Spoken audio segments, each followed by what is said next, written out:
didn't. Oh, yeah. That would be embarrassing. Could you turn my phone off? Thank you.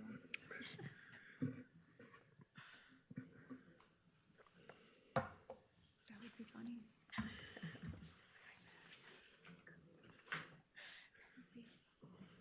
Good evening and welcome to Poetry at the Dalí. I'm Hank Heim, the Executive Director, and it's my honor to welcome you and to introduce our program curator. And I see that the Poet Laureate of Florida, Mr. Menke, just came in. So we are so glad to see you. Happy New Year. Happy New Year, Peter Menke.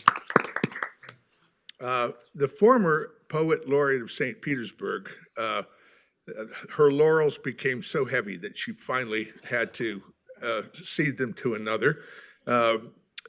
Helen Pruitt Wallace is the curator of our program. We've done it for a number of years. It gets better and better. The audience becomes more and more attentive and enthusiastic and astute. And last month, they were shaking the walls here. It was incredible, and we expect nothing less tonight.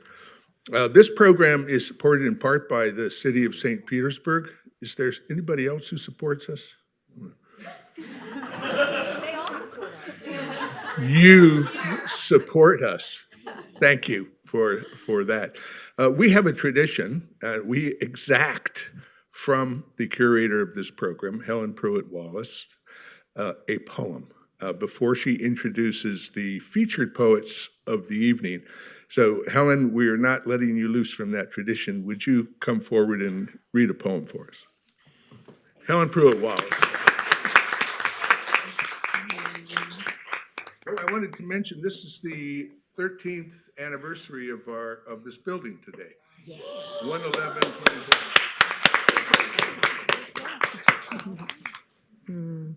Thank you so much, Hank, and thanks to all of you all for being here tonight. Really love having you back here with us again, and I see lots of familiar faces, and it's going to be a great night of poetry with Leticia Cruz and Dustin Brookshire, so super happy to have both of them. Thank you, Hank. We couldn't do this program without Hank's support. He's such a phenomenal leader of this museum, but I'm especially grateful for his support of the poetry program. And as many of you have heard me say before, part of that I think stems from the fact that he's a poet as well. And we're really lucky to have him at the helm of the museum and also as part of our program. So is that Gloria? Hi, Gloria, welcome. This is our current St. Pete Poet Laureate, Gloria Munoz. And she's doing an amazing job. Oh my gosh, she's working with so many different groups across our city, so we're really lucky to have her. I also want to do a shout out for Tolsun Books. If you came in through the front, I imagine you did, you saw the table of books. I hope some of you will be able to buy some. They're terrific, and Tolsun does a great job for us, and we're really lucky to have them in St. Pete.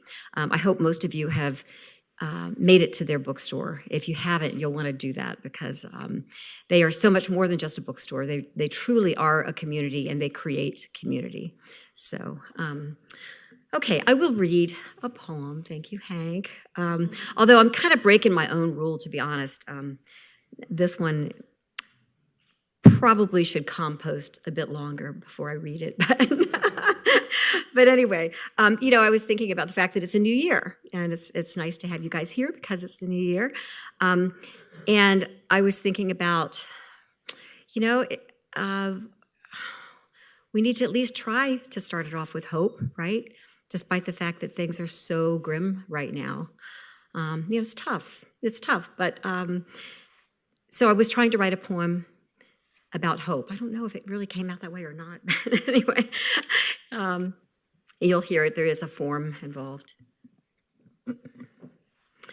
Looking for hope in the new year. You look for it in birds, trees, the leaves ablaze in unpredictable wind, or maybe in life's underdogs who chase what never was, but might have been. You raise it up or try to. At times, it lifts beyond your own undoing. And this new year, you face a world that's drowning while on fire. You'll trace every letter with a stick, but the sand blows it back in your face. Chase it at a park, the beach. It nips at your heels, stays just out of reach. Our world spinning and chaos empties every jar of what you crave. But maybe it's there, that gutted place, the one you stumble toward, mouth full of sand, all the words you once knew erased. So that's my attempted hope. Okay. First up tonight is Leticia Cruz, and it's just so great to have Leticia here. Leticia was also asked to be part of our Dalí dozen. Was that about a month ago or something like that? Last year. Okay, well, that's true, in 2023, because she's also a visual artist. So we're especially happy to have her here tonight as a poet. She's a Cuban-American writer and artist. She's the author of The Lost Girls book, a divination published by Tolsun Books in 2018. And her new book, brand new book, was published in just out and published in 2022, I guess, by the Idaho Prize for Poetry. No, wait, I'm sorry. Hang on a second. Her poetry manuscript, Migrations Other Exiles, was awarded the 2022 Idaho Prize for Poetry and is now out. And you can get it in the back, so I hope that you'll look for that. And it was published by Lost Horse Press. So that's a big deal to win that prize. Congratulations on that. She's the recipient of a 2022 artist grant from the St. Petersburg Arts Alliance for her project called Rituales, an exploration of faith in the Caribbean. Her writing and artwork have appeared in PANK, Ninth Letter, the Acentos Review, Gulfstream, Saw Palm, Third Coast, Duende, Moko Caribbean Arts and Letters, many, many other places. She's a graduate of Fairleigh Dickinson University's MFA program and a member of the Artists Enclave of historic Kenwood. She lives in St. Pete with her husband, Bob, who's here. Bob, welcome. And their cats, plants, and lots of lizards. Welcome, please, to Leticia Cruz.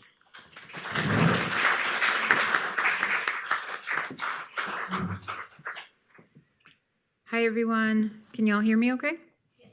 Thank you so much, Helen, for having me. It's such an honor to be here and such an honor to be reading alongside Dustin, so very exciting. And thank you all for being here. I'm going to start with some poems from Migrations and Other Exiles, which, as Helen mentioned, was published last year by Lost Horse Press. This first poem is called Promise.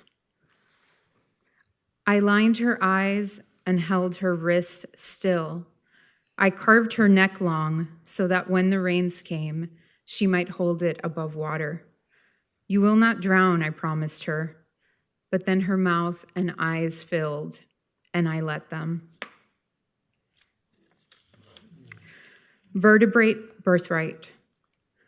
The chosen bird with the wingspan of a seed, the canary feather, the empty cage of the mother's hips, the carcass.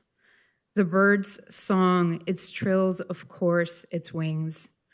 These are the kind you search for in the marsh, whole and broken, real and imagined, extinct.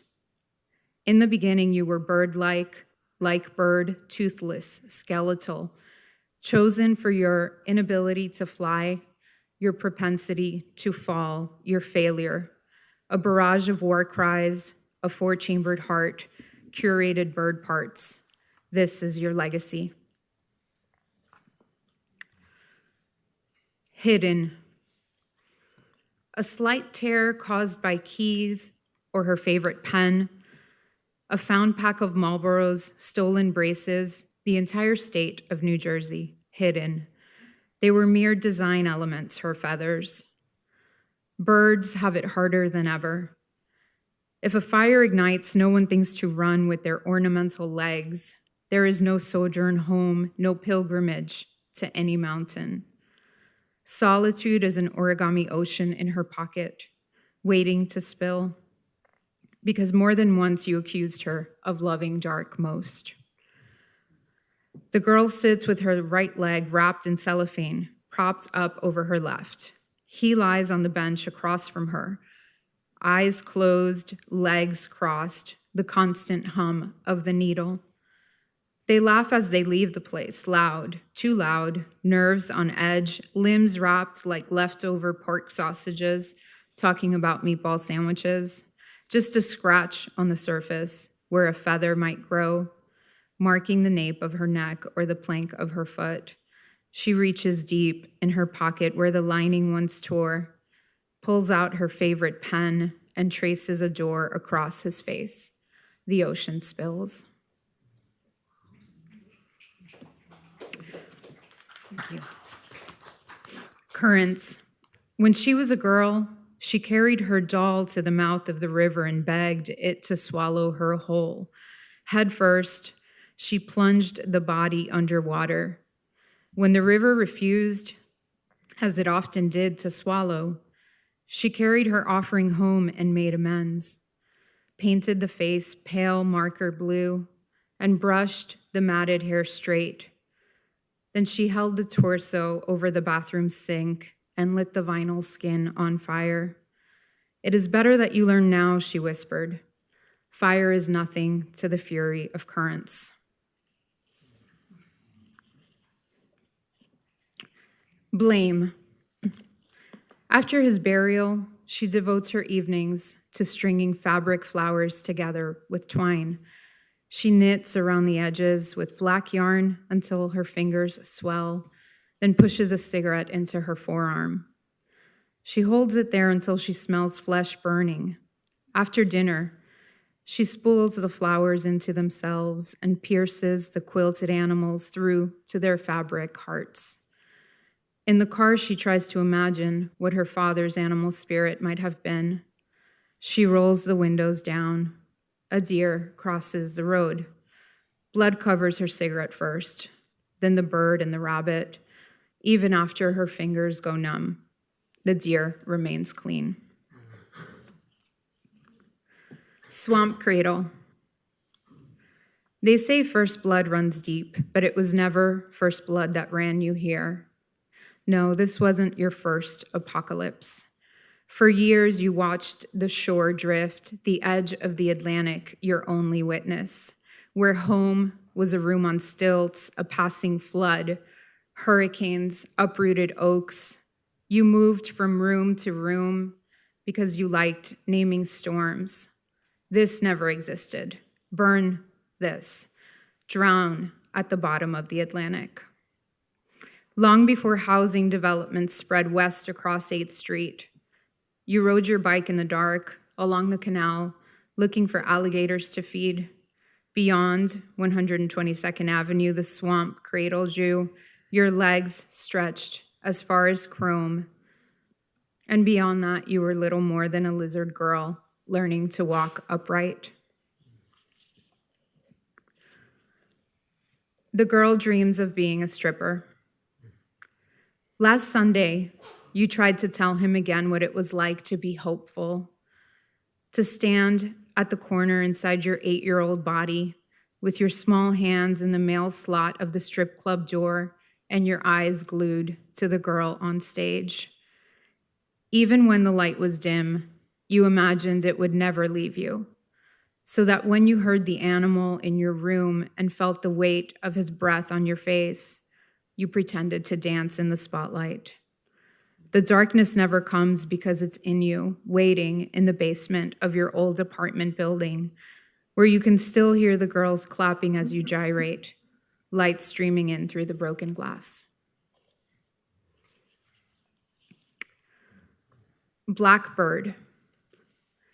When we started with our paintbrushes, dust filled the air like fragments of the life we intended. Cans of color lay scattered on the ground. Later, coats of blue would harden, walls would grow thicker, and every door would become unhinged. On winter mornings, the deafening sound of wings echoed through those walls like sheets strung on a clothesline and forgotten in the storm. Never mind the birds, I'd tell myself. They know nothing but flight.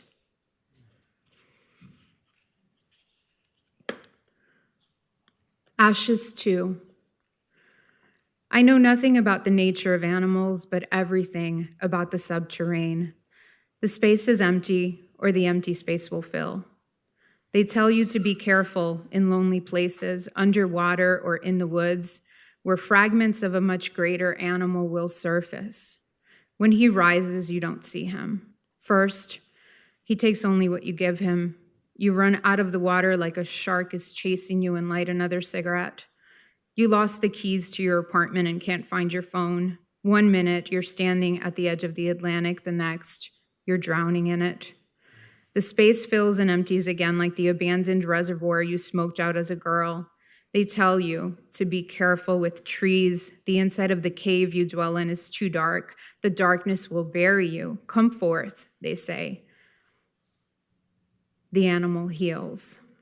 But this one thing I know, time will take everything from you.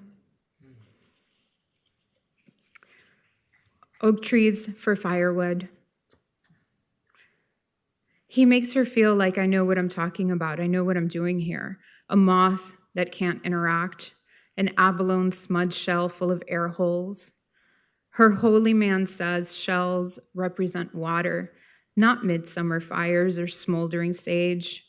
She lifts her arms, a live oak praying for rainstorms.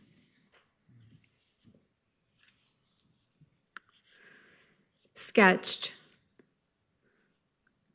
I ran away and boarded a canoe. It was like it had been in my dream, in the middle of a page with trees on both sides and a single fork in the stream. You erased my arms last night. You may not remember. You outlined my neck and stretched it long across the pillow. I allowed you to do so. What must I? You wanted to know. I wouldn't tell you. I had stopped speaking then. You'd erased my mouth.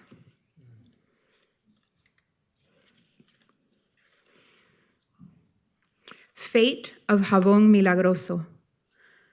At the morgue, we held hearts, stared into their tiny ventricles, and learned that corazones are a soundless thing. Over the sink with the shattered tiles, we washed our hands, studying the lines in our palms as if orange lather could wash them away.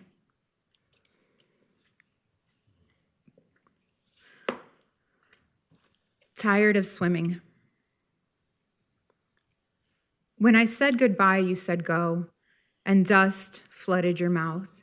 A storm cloud collected in your throat and exploded over our living room.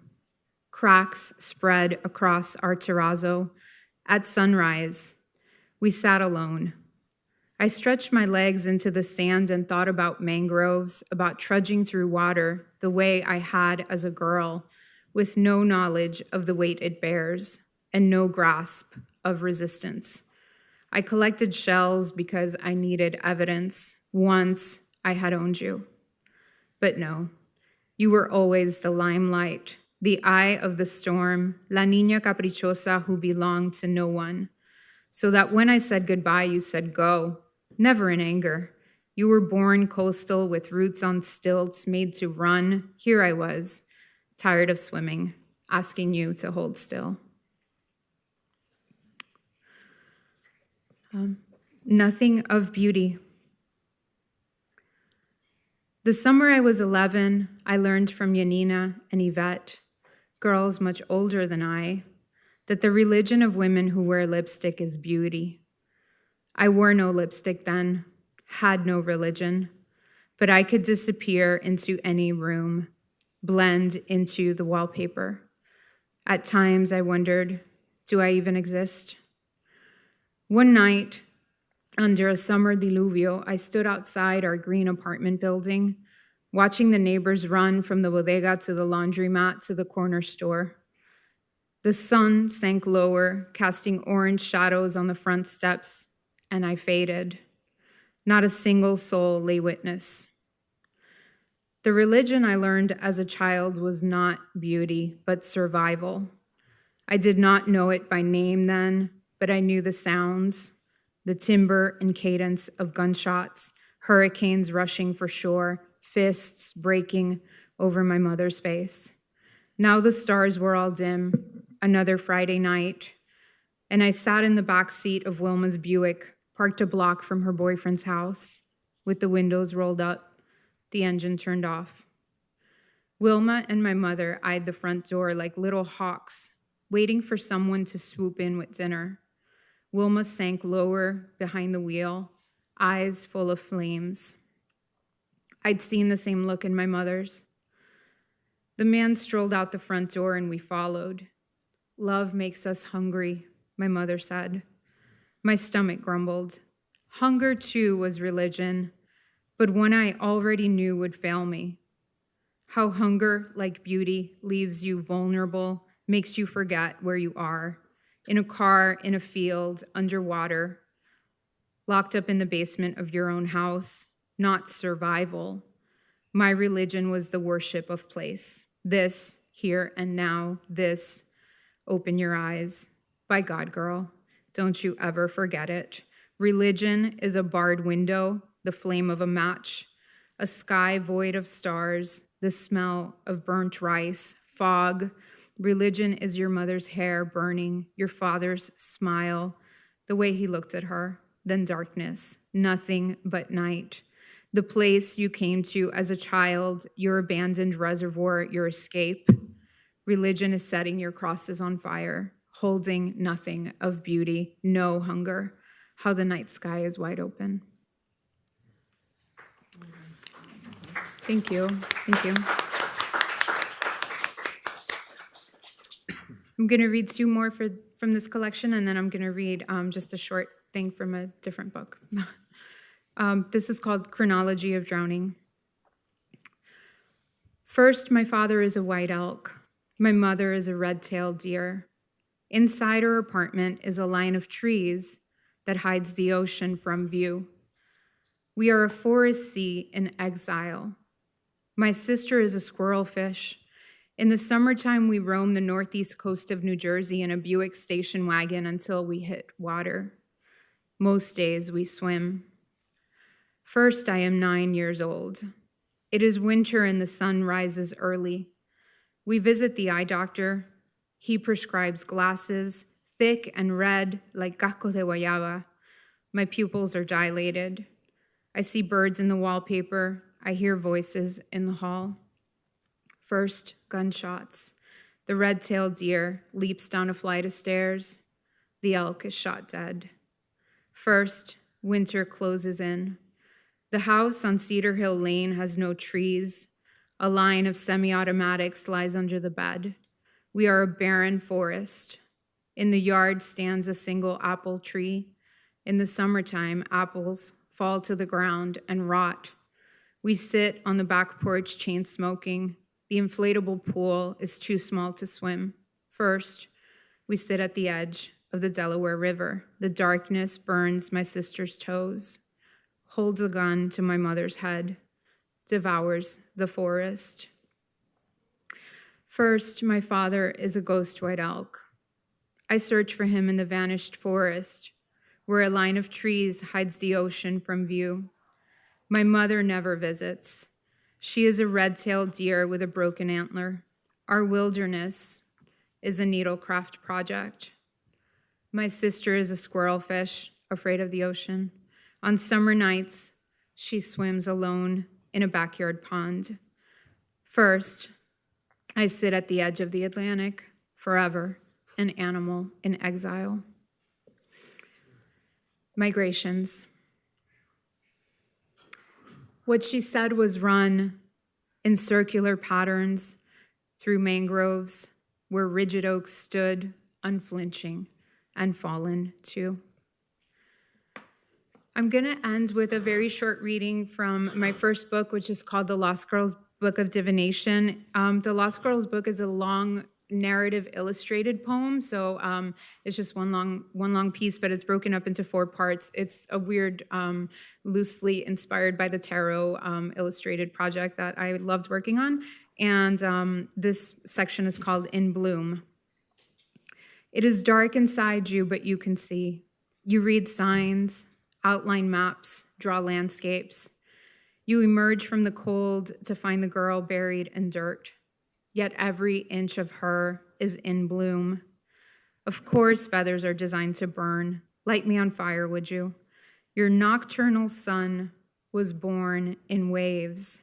Here, the way is a bright night, of violent storm crests, of weather patterns collecting in peaks, then disappearing over time. Entire species gone, glaciers gone, and bright nights too. You lie still, waiting for morning to come, as if light were certain. Tell me everything. How were such faultless black holes created? Did you wish them into existence? You have often asked yourself, what is matter, if not possessive? What is fault, if not your own? What you had, what you wanted, if ever there was an echo, you've long forgotten. Memory is the offering you carried across the river. Drowning is what you were once. Fluid is what you are becoming. So you know what it is to find yourself. After 100 years of being lost, how entire forests spill from your eyes. And you know what it is to lose yourself. After 100 years of being found, how entire forests vanish. Thank you. Thank you so much. Wow. What a terrific reading. So many powerful poems. Leticia, thank you so much. Look forward to talking about them in our Q&A, which will follow after Dustin's reading. I also want to add a thank you to Dr. Kim McQuarrie. I don't know, Kim, if you're in the back of the room, but also to Thomas in the back, who's our tech czar, and to Joy. I see Joy. Thank you. And John Fisher. We couldn't do the program without all of you, so we really appreciate your help as well. So we'll have a Q&A after Dustin reads, and be thinking about questions that you might want to ask. Those were some wonderful poems. Thank you. All right. Dustin Brookshire's chapbooks include Never Picked First for Playtime, published by Harbor Editions in 2023, Love Most of You Too, Harbor Editions in 2021, and To the One Who Raped Me, Sibling Rivalry Press in 2012. He's the co-editor of Let Me Say This, a Dolly Parton poetry anthology, published by Madville Publishing in 2023, and he promises to read some of those poems tonight. And he's the editor of a forthcoming chapbook anthology, When I Was Straight, a Maureen Seaton tribute, published by Harbor Anthologies. He's the recipient of the 2024 John Tribble Editors Fellowship at Poetry by the Sea. And in 2021, he was a finalist for the Key West Literary Seminar's Scotty Merrill Award. He's been nominated for Best of the Net and twice nominated for the Pushcart Prize. His work has earned him residencies through the Betsy Hotel's Writers Room and the South Porch Artist Residency. Find him online at DustinBrookshire.com. Welcome, Dustin.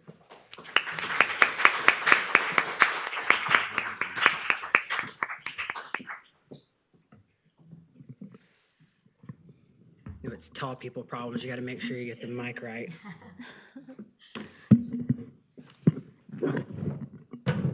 Okay, can you all hear me? So I want to echo Helen's gratitude to Hank, Dr. Kim, Joy, and to Thomas for your support of this program. And I also want to thank you, Helen, because curation is hard work. So could we give Helen a round of applause for her work? I couldn't resist doing Dalí at the Dalí, so I'm going to open with two poems. They don't tell you once you do an anthology, you're promoting it for life. It's a brand. On a flight to Sacramento, Dolly Parton speaks to me. Her voice echoes from a TV appearance or maybe an interview I read. We all need to love a little more. Dolly, I'm trying to love more. After all, love comes in many forms. I pass a woman in first class, tell her I love the silver sparkle around the base of your shoes. She smiles. I tell the man across the aisle that I like the vibrant colors of his scarf, even though I don't know why he's wearing a scarf. He shifts the scarf proudly, says, "My wife made it." I tell the lady sitting beside me that the strap of her purse is pretty. The gold print swirling and unfolding how I imagine our souls do. I survived a narcissistic mother whose love hurt as much as it comforted. Marilyn once told me poets always blame their mothers in their poems. All those years ago, I didn't falter. I said, yes, but some mothers earn the blame. She nodded. Oh, mother, yes, this is yet another poem with you sneaking behind its lines, trying to reside in its heart. I forgive you. I do. But that doesn't mean I'll stop writing about you. Stop writing about us. Dalí at the Fox Theater, 2008. I'm going to try to sing, so you may want to cover your ears at one point. My mother glanced at my shirt as we waited, said, I don't know why you wore a Dairy Queen shirt to see Dalí. I laughed, told her to look again. My shirt says Dalí Queen. She looked away like something else caught her eye. The tour bus door swung open. A redhead exited first. It's Dalí's best friend, Judy, I whispered. Dalí waved as she walked down the bus steps, pausing at the bottom to listen to what we, her fans, were yelling. Early in the show, Dalí asked, there were any drag queens in the audience? My mother fidgeted in her seat. Someone near the front row jumped to her feet. Well, usually the drag queens come dressed as me, Dalí laughed, before launching into Jolene. When she sang the chorus for the second time, she crooned, drag queen, drag queen, drag queen, please don't take my man. The crowd cheered. I screamed, yes. My mother looked at her lap. Seated with an auto harp, Dalí told us about her coat of many colors and love for her mother. She asked if there were any mothers in the audience. A few yelled, several hands shot up, including my mother's. Will I dedicate this song to all the good mamas out there? I placed my arm around my mother, squeezed her tight, leaned my head against hers, gave her that moment. So I love the villanelle. So if you don't know, you're going to hear a rhyme and repetition that is intended because it's part of the form. I challenge myself to write what I call historical villanelles because I think they're a little harder than some of the obsessive topics that fit well for the villanelle. So this is the Nancy and Ronnie show, and it begins with an epigraph. I spoke with Mrs. Reagan about the attached telegram. She did not feel this was something the White House should get into. Mark Weinberg, a Reagan staffer. In 1986, Nancy Reagan said, just say no, next to her husband on television. A glimpse into the Nancy and Ronnie show. Her slogan's origin, if you didn't know, Nancy said it with motherly precision to a little girl in Oakland, just say no. A spark, the movement began to grow, thousands of chapters by 88. No division with the writers on the Nancy and Ronnie show. Mandatory minimum sentences, a blow to keep them in line, part of their racist vision. Nancy reminds, you better just say no. And Ronnie was purposely slow, addressing the AIDS crisis, abscission by the producers on the Nancy and Ronnie show. Dying, Rock Hudson wrote to Nancy for help. Though they had known each other for years, her decision, she told her people, just say no. AIDS won't air on the Nancy and Ronnie show. Revisionist villanelle. And I hope you don't mind the word shit, because you're about to hear it a lot. Columbus couldn't navigate for shit, but that isn't how his story is told. There's too much history we don't admit. If you praise Columbus, quit. He chopped off hands for lack of gold. The man couldn't navigate for shit. In 1500, Ferdinand found Columbus unfit. Spaniards were tired of being controlled. There's too much history we don't admit. Columbus was stripped of his governorship, but still funded to find more gold, even though he couldn't navigate for shit. A tyrant, murderer, enslaver, A culprit textbooks let get away. So many sins untold. There's too much history we don't admit. Columbus was a sex trafficker we omit, and no one knows how many girls he sold. Christopher Columbus is a piece of shit. There's too much history we won't admit. Anybody in here like Days of Our Lives or used to watch it? This is for you. I should write soap operas. My neighbor, well, technically she isn't my neighbor since she lives on the other side of the building, 2 floors below, appeared with a baby a few weeks ago. I've been meaning to tell Paul about the baby, but the daily humdrum of life, work, rest, right, has blocked my thoughts. But today, we were walking Daisy and turned a corner, and there she was, baby strapped to chest, with its legs swinging. I think it might be a boy, but I'm not sure. All the other times I've seen it, it's been covered in a red blanket, which is no help, since red's like yellow when babies are concerned. Anyway, I'm losing track of my point. I think the baby is stolen. Paul tells me she's probably babysitting, and I say she probably stole it. Then add, but not from another country, as if this legitimizes my comment. Paul rolls his eyes and tells me she can steal the baby in one of my poems, but that's not why I'm writing this poem. I'll admit I'm the kind of guy who enjoys a giggle when I hear about someone objecting at a wedding. I'll admit I've watched soap operas since I was 8 and rooted for the villain most of the time. I adored Vivian and Sammy on Days of Our Lives. My mother threatened to quit taping episodes when I cheered for them. You might not know Sammy stole her baby sister.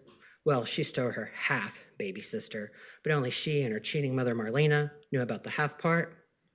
I'm not saying this is the case with the mystery baby in my building.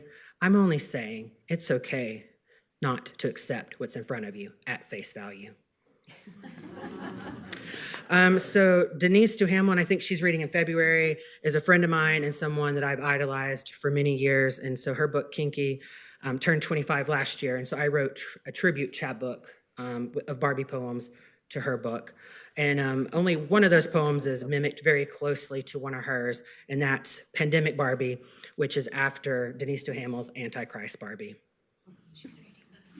She sits in her Barbie Malibu dream house, a socialite waiting on her assistant. Her body yearns to be dressed by little girls, but especially those little boys who bring the glitz and glamour. Mothers debate, let the dolls sit for 2 to 3 days post-play date or wipe them down with Lysol.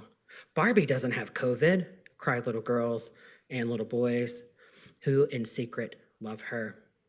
The boys grow up to cinch their waists, sissy their walk, balk at lace front wigs, leave families behind to free their inner Barbie, grow up to be men thankful. 1 blue pill a day prevents at least 1 virus. I don't know if you know, Margaret Atwood has this famous poem, You Fit Into Me Like a Hook into an Eye, a Fish Hook, an Open Eye. For years, I have wanted to try to emulate that poem, and it's never worked until Barbie. And if it doesn't work, just smile and make me think it does. Barbie's realization after Margaret Atwood. You fit onto me like a shoe onto a foot, a mini pink stiletto heel, a gnawed right foot. Homophobic Barbie. Thank you. Appreciate that. Homophobic Barbie. She didn't pick it when marriage equality passed, only asked, how do you know which one's the bride? When SCOTUS ruled on workplace discrimination, she was silent on Facebook, but asked Ken, do people really get fired for being gay? Homophobic Barbie will tell you she's had an owner or two turn gay. Technically, it was her owner's brothers. She knew one was gay when he made Q-tips into hair rollers. The other instigated arguments between her and Ken. Ken had never questioned why he wasn't allowed to drive the Barbie convertible across the living room. Homophobic Barbie says, love the sinner, hate the sin. She isn't sure 2 dads or 2 moms create the best environment for a child, but shows up for the wedding. She isn't missing an open bar or her chance to do the electric slide in Pink Hills with her sister Skipper. After her 3rd glass of champagne, homophobic Barbie explains to Skipper, remember, in the beginning, Mattel created Barbie and Ken, not Ben and Ken. I'm going to read a couple of prose poems. They're interlinked, they relate, they deal with sexual assault and sort of those kind of traumatic things. So if that is something that's sensitive for you, I won't be offended if you want to step out. And again, paying tribute to Denise Duhamel. She has these great poems that she's writing now called Poem in Which, and so I am borrowing her idea. Poem in which I never had low self-esteem. I'm pleased with my round belly, like a spelling bee champ, proud of his win. I even celebrate my love handles like Americans celebrate the 4th of July. I never spent that summer doing cardio 3 times a day or living a diet on Slim Fast green apples and a drug that was recalled because of a Dateline special. My father never reminded me before eating dessert that he's never seen a fat person happy. My mother insisted I eat 2nd or 3rd helpings of dinner instead of asking, do you want a miserable life? I still dated A. His smile and pearly whites were still a siren song, moving my ship gaily forward. I never responded with a smile or blowing a kiss each time he said, you belong to me. And when A showed up that night, like Laurie Strode in the Halloween reboot, I was ready. Poem in which I was never raped. I'm an unusually happy person, the kind that makes people say, it has to be an act, or give me whatever he's taking. I spend nights on a sugar bender, drinking lemonade made from my grandmother's recipe. I create TikTok videos of DIY crafting projects. I learned how to play tennis, but ditch it for pickleball. My knees thank me. But totally happy, still unusually happy.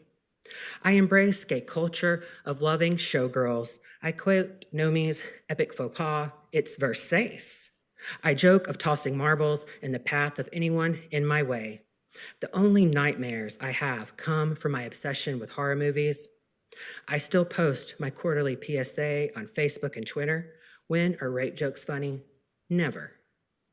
It doesn't hurt when I look at my friend, the one that never had the occasion to ask, yeah, but are you sure you said no?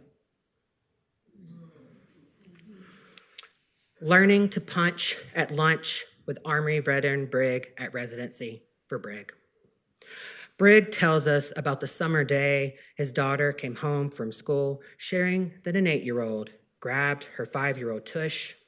Immediately, he taught her how to pull fingers into palm, rest the tucked thumb against the pointer finger to form a fist. Never tuck your thumb under your fingers, he explains. You'll break it. Strike forward with a sturdy, straight arm. Send your fist directly into the solar plexus. He practiced with his daughter over and over and over until her punch was instinct. He practiced with us at the table, Brig monitoring our form. Earlier this year, on my 40th birthday, a man grabbed my ass with the force one grabs a cliff to survive. His friends excused him with echoes of, he's drunk, he's drunk. One friend said, smile, it's a compliment. That night would have been so different if I had met Brig earlier. And I am going to close. I'm reading a poem from, it's in the When I Was Straight that Helen mentioned. Maureen Seaton left us last year. She was a friend of mine, and she's an amazing poet. If you've not read her work, that is your homework, to Google Maureen Seaton and buy any one of her books. She is just a light that encouraged so many poets. I just can't tell you what her words meant to me of encouragement when I was a really bad poet. And she's like, that's good, keep going. It was horrible. She was lying, but she was an amazing person, so please check out her work. When I Was Straight, after Maureen Seaton. I stayed home while my mother drove to the grocery store, 2 hours alone to prance in my mother's high heels, wear her dresses and nightgowns, and wear a t-shirt as a wig. I'd probe her jewelry box, slip on a ring or two, a necklace as well, and the bracelet she only wore for special occasions. Sometimes I even applied her lipstick with a smile. I'd sit back straight, legs crossed, directing the household staff that we didn't have on the tasks of the day, vacuum, mop, polish the china, and press the laundry. A boss lady before being a boss lady was a thing.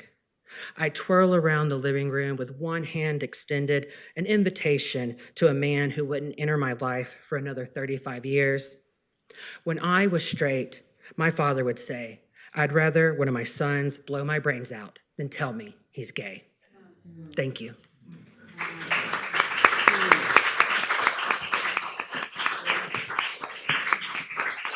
Wow, that was terrific, Dustin. Thank you so much. Two very different poets and both such powerful readers, so thank you.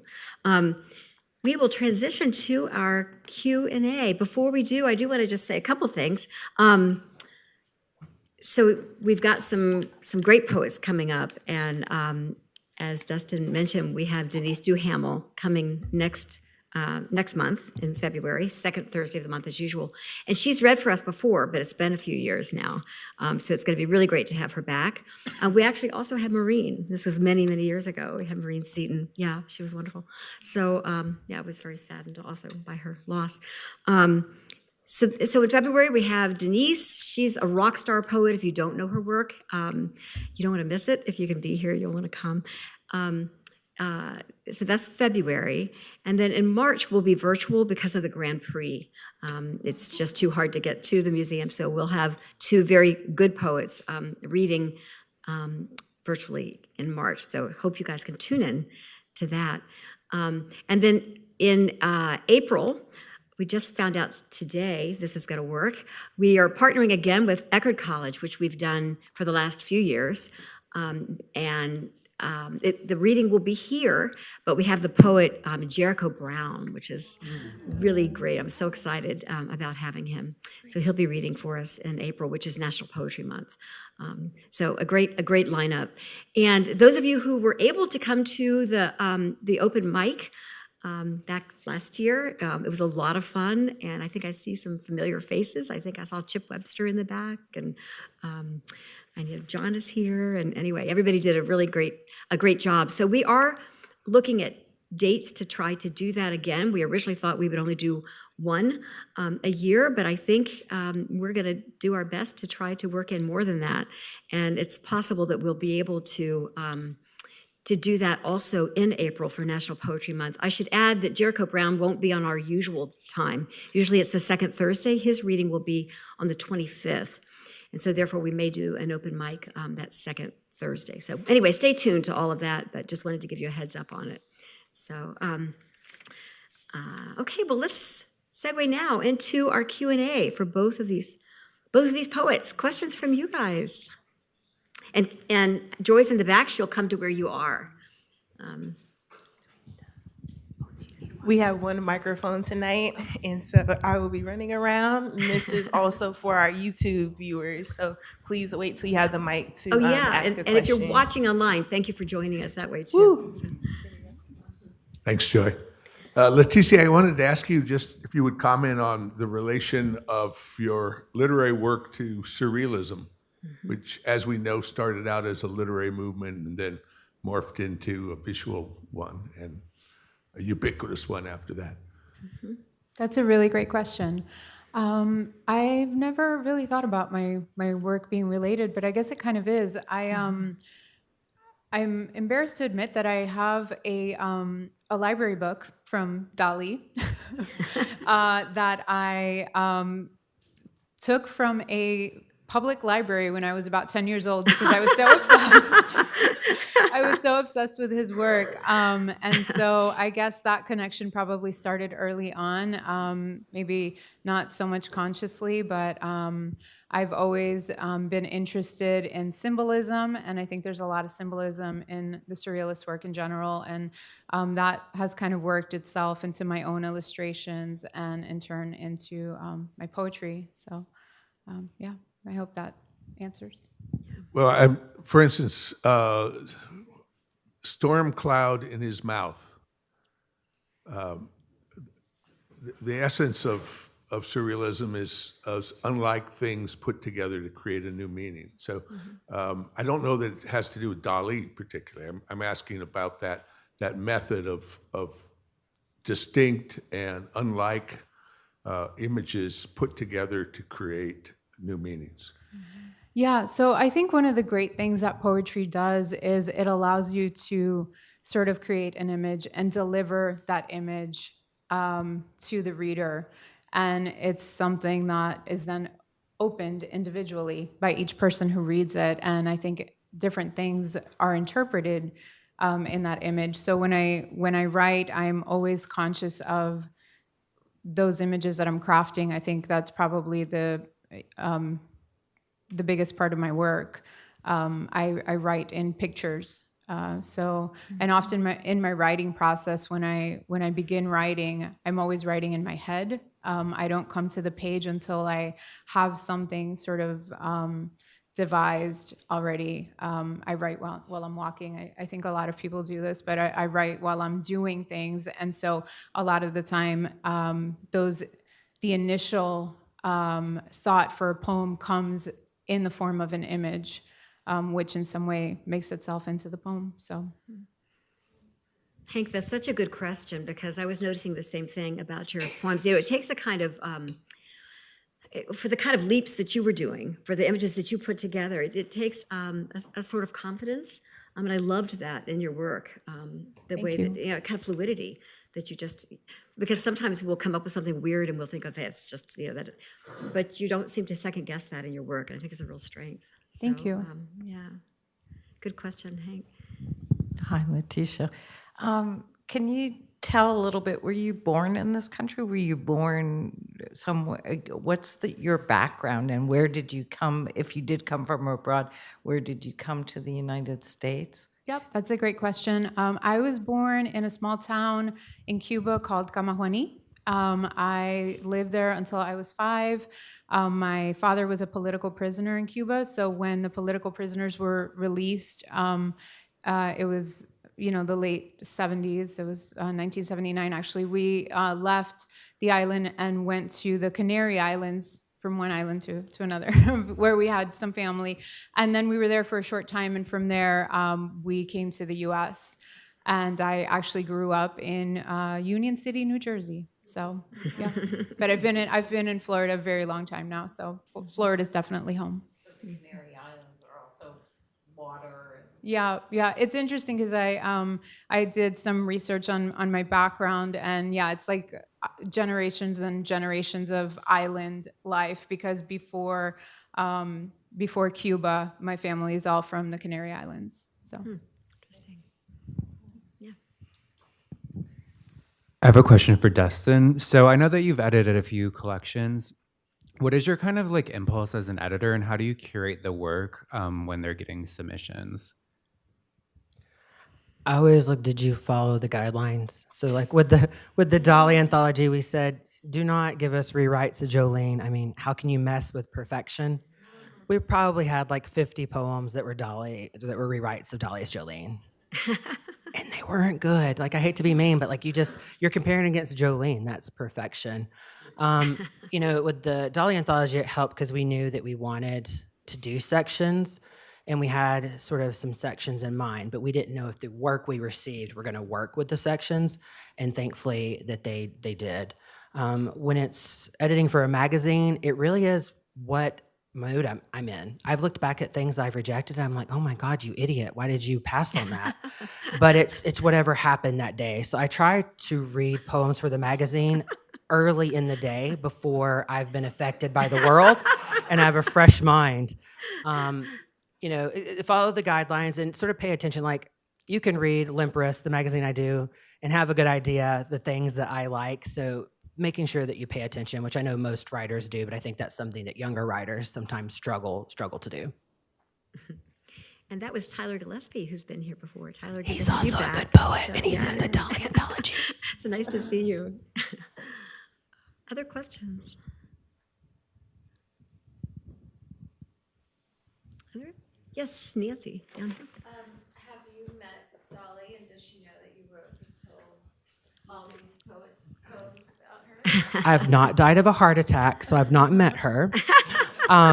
She does know because, well, at least her team knows, because the photograph on the cover is released from Dolly Parton.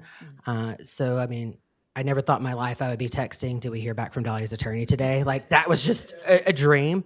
And what she asked for in return is for 10 to 20 copies of the book. Oh, wow. And so our publisher sent her 20 copies. I'm still waiting. She's notorious for sending those lovely letters on pink stationery. You will hear me screaming from the Asheville Mountains all the way here in Florida if one of those letters, which I'll have to give it to my partner immediately so I don't stain it with my tears. Yeah. Others? Anybody? Okay.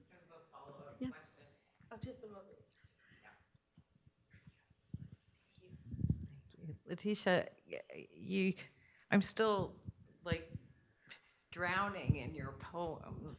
They had a huge impact on me, and I have to think about them and read the book and do it again because they're so intense.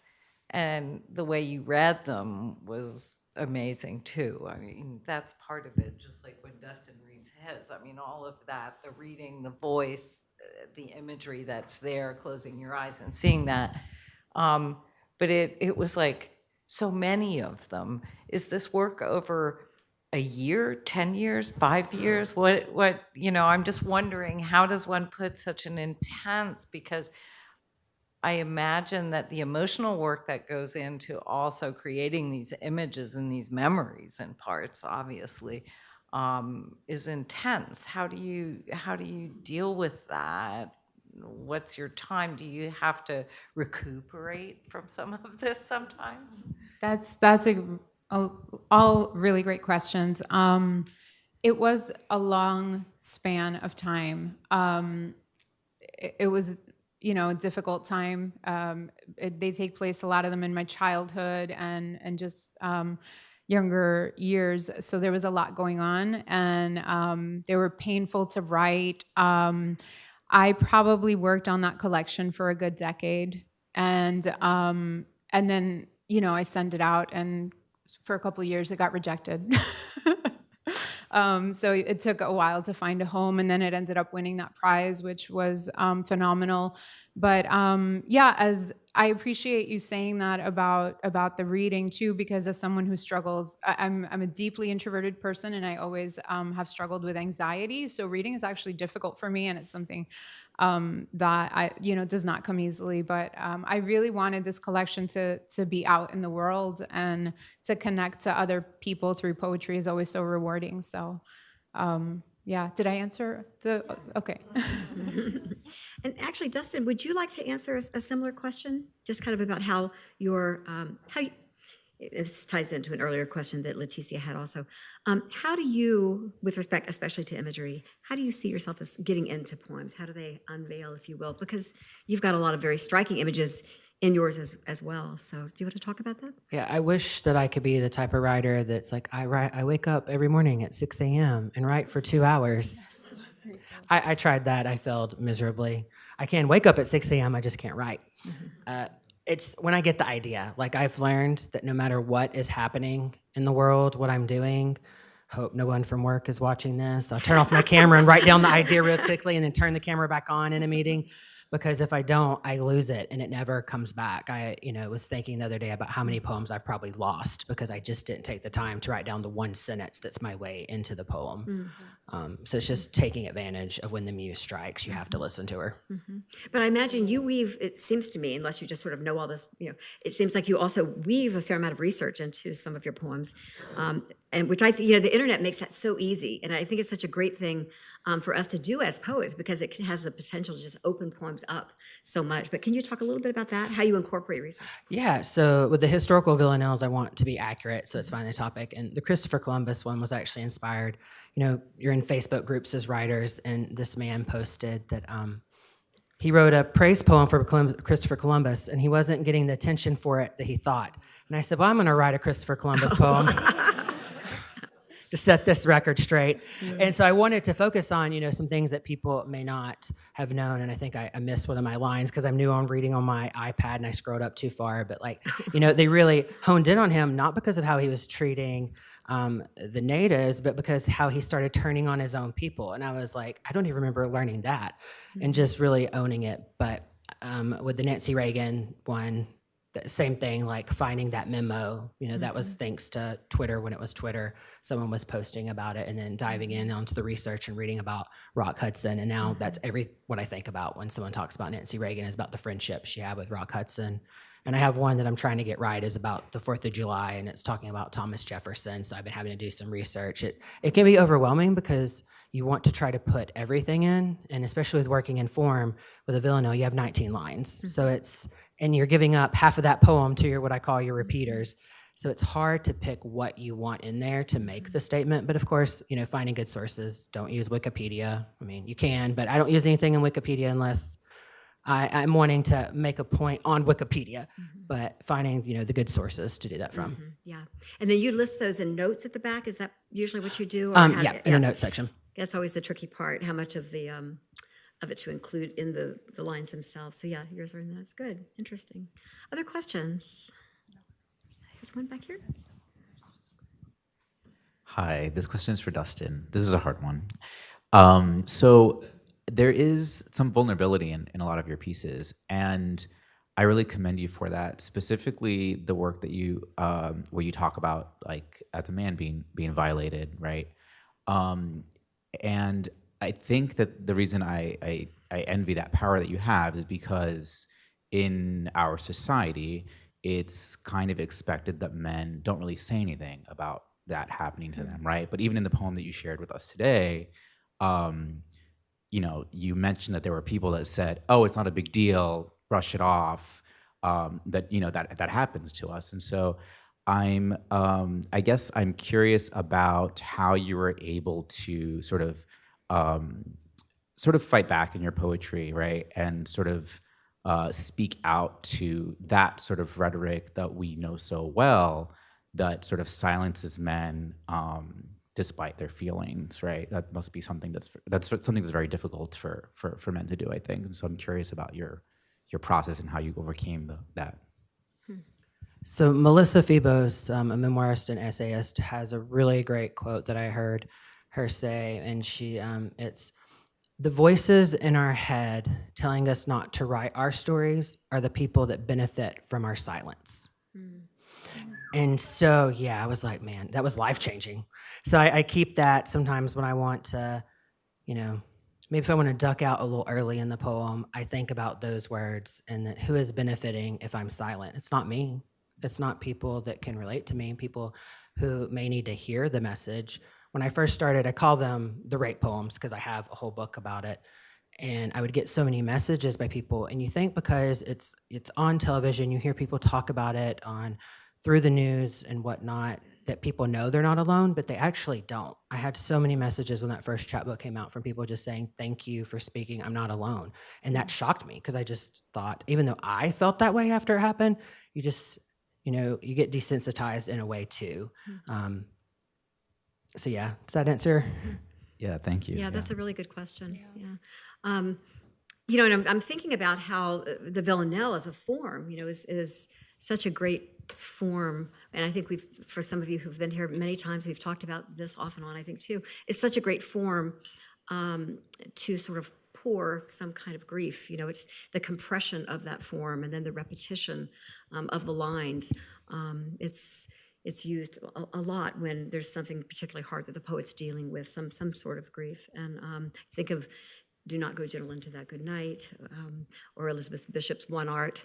Both of those are such amazing poems, but you can feel the grief coming through that villanelle as every stanza changes just a little bit until you get to that final stanza. And so you're doing it with your history poems, though, and but you also have, I'm assuming, many of your poems, or do you, dealing with the more sensitive subject matter in that form as well, or not yet? Or for the villanelle, I have a lot of the heartbreak, because it's just so easy to write a heartbreak villanelle.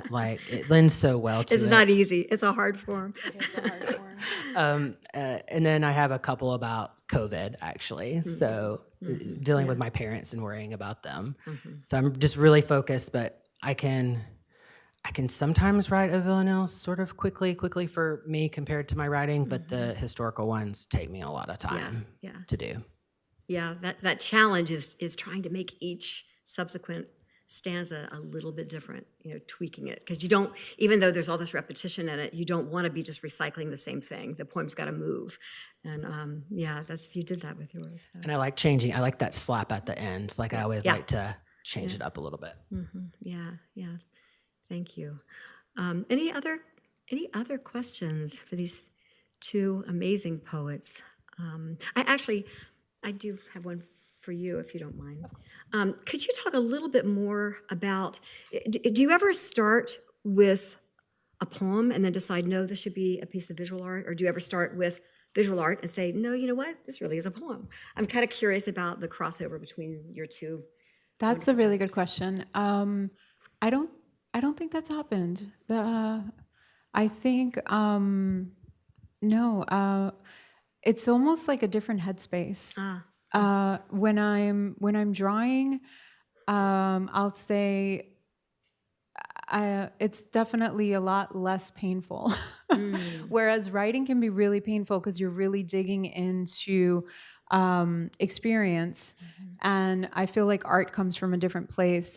For me anyway, when I'm drawing, it's a lot more just like a free-flowing experience.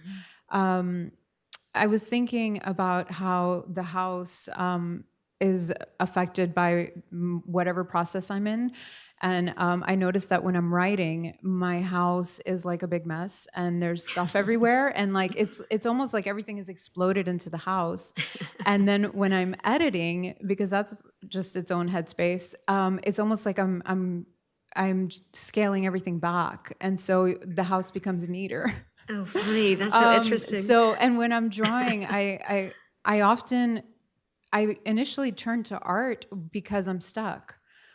So if I'm stuck in a poem or I'm stuck just, I'm stuck with something and that I need to get out, turning to art sort of helps free that up. So it's easy to bounce back from one to the other and it kind of helps move things along. So. Yeah, okay, good. I have one more question that I wanted to ask, but I think, Hervey, you have a question back here? Yeah. It's more of a follow-up.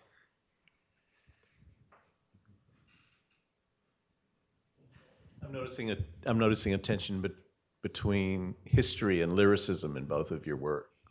And with Leticia, I'm hearing the birds coming again and again and again. Do you ever paint birds? Always. Always. I draw a lot of women, and actually most of my illustrations are women with birds. Yeah, they're just different. I've actually been asked if I'm always drawing the same person, which is not my intention. But yeah, it's a lot of women with birds. The birds come up a lot.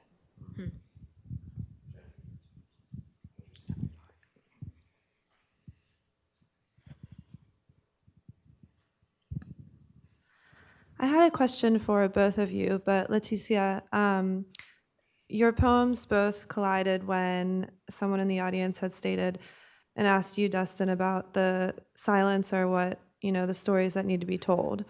And then you had said, Leticia, where you had sketched the neck of the woman on the pillow and then he erased her mouth. So I guess my question is, I know how you guys both made me feel as an individual with what you wrote. How does it make you both feel knowing that something that you write directly hits someone to the core, either goes above their heads or beyond them? How does that make you feel knowing that it hits them a certain way? I think having that connecting with, knowing that you connected with someone and that they got your work is the most rewarding experience for I think any writer. I think that's a large part of why we write. Also, finding something that connects with you at the right time, that someone wrote 100 years ago, is kind of a magical thing. It's like you're time traveling and communicating. So I love when I know that my words touch someone in some profound way. And also if they didn't, that's okay. Not everything is going to connect with everyone, right? So I always hope that I can make a connection, but it's not something that you can force and not something that you can intend. You can only write what's in you and hope that someone finds it and that it means something to them. Yeah, I remember when I was first started reading, again, I call them the rape poems, and a man stood up in the back and just like huffed and puffed, like, and then just like made all these sounds and stormed out. And I was like, I think I should get a badge for this. Like, yes, this should make you uncomfortable. This is not supposed to be pleasant. And I always do a trigger warning, but it's, it feels like, I grew up celebrating Christmas, so it feels like Christmas morning every time somebody sends you a note or tells you how much they enjoyed your work or how it impacted. I was talking to Denise about this. I'm like, does it ever get old? Like, does it always feel this way? Because I really hope that it does, because it's such a joy. Mm-hmm. Yeah. We had a question. Let's see. Yeah. Joy, do you see? Oh, Leticia, I really loved your poems, and I noticed that you referenced live oaks a lot and the mangroves and swamps, and I just wondered if that was what your personal relationship was with those living things, and if that was kind of a refuge for you when all of the other stuff was going on. Yeah, thank you. That's a really great question. I'm deeply inspired by nature. I've been in Florida for like 30 years, and I love the landscape here. I love everything about it. I love the mangroves. I love the birds. I feel like we have something really magical here, and my husband and I do quite a bit of hiking. I always hesitate to call it hiking because I know there's no mountains, and it's a lot like walking, but but if I'm out on a trail, I call it hiking, and and it's just so beautiful. I mean, we have a lot of beauty to experience, and so a lot of times I do some of my best writing when I'm out on a trail and I'm just walking, and I'm really immersed in nature and inspired by everything that we have access to here. So I hope we have it for much longer, and I always worry about sea level rise and all of the things, but I just try to be in the moment sometimes and enjoy it.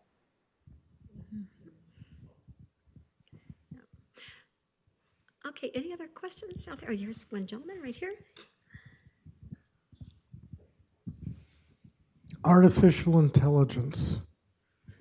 This is kind of a social question, but which I view as automated plagiarism, but that's just me. Do you guys feel any pressure from that stuff? Does that impinge upon you? I remember when it first launched, and this statement may not be true now because I haven't followed up, it couldn't write a villanelle, so I was feeling okay. I agree. I think there's always going to be a place for writers, and I think there's always, I guess I shouldn't say always, but I do think there are limitations there with what AI can do. So yeah. I will say I did an interview once, and the person said she wanted to try out AI, and all the questions were generated from AI, and they were really damn good questions. So that was a little scary. Yeah, that's tricky because there's probably that horse isn't going back in that barn, right? So we've got to figure out. But it's an interesting question. A friend of ours, actually Bob Willis, Hank, what did he do? He asked AI, he was experimenting with it, and asked AI to write a poem in the form of Helen Wallace. It was a really bad poem. Yeah, but okay, I have one last question, if you guys don't mind humoring this. Could you both talk a little bit about your revision process? And you've maybe touched on it a little bit in your answers, but if you could just flesh that out a bit. Just once you think you've got a pretty complete draft, how do you go about then tweaking it and continuing, and how do you know that the poem is finished? I have a rapid fire approach. Like once I write a poem and I feel like it's one I'm going to keep, I will spend a few hours just constantly rewriting it and rewriting it and rewriting it until I feel that it's there, and then I'll share it. I have some readers that read my work, and my partner is always, he's the only person that gets the first draft. And I listen to him. He's always like, I'm not a poet. you shouldn't listen to me. And I'm like, but no, if you have a question about a line, someone else may have it. And when it comes to villanelles, it's the only poem that I'm actually revise as I write it, because since you have that form, if you get too far along into the poem and realize you need to turn around, you have to rewrite the whole thing. So those take me a little longer because I'm revising each stanza as it happened to make sure that I feel comfortable with the stanza. And then once I call it the 4-stanza hump. Once I'm over that, I know I've got this in the bag. Like it's a done deal. Yep. And when you're writing in form, Dustin, am I right in assuming that you're probably doing some of that aloud? Yes, when it comes to the villanelles, I say the first stanza, I'm walking around the house, saying the stanza, making sure it sounds right. And then if I slip up on a word, then I know that's actually not my repeater. Like I need to rewrite that repeater. Yeah, and actually form or not, it's such a good thing to do when you're revising. How about you, Leticia? Similar, and I love that you said that your partner's your first reader because mine is also, and so I find that feedback so necessary. My husband's not a poet, but he just always has really great feedback, and he knows my work, so that's important.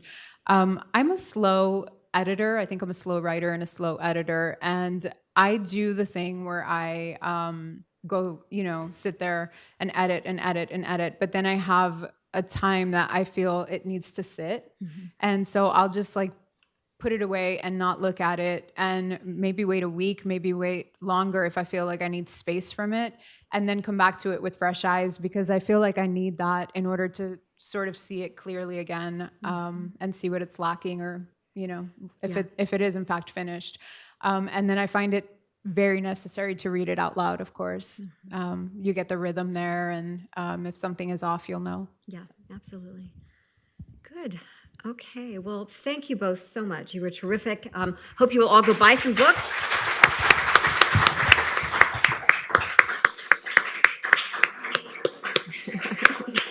And Dustin and Leticia will be at the book table to sign them for you. So hope to see you guys next month. Thank you.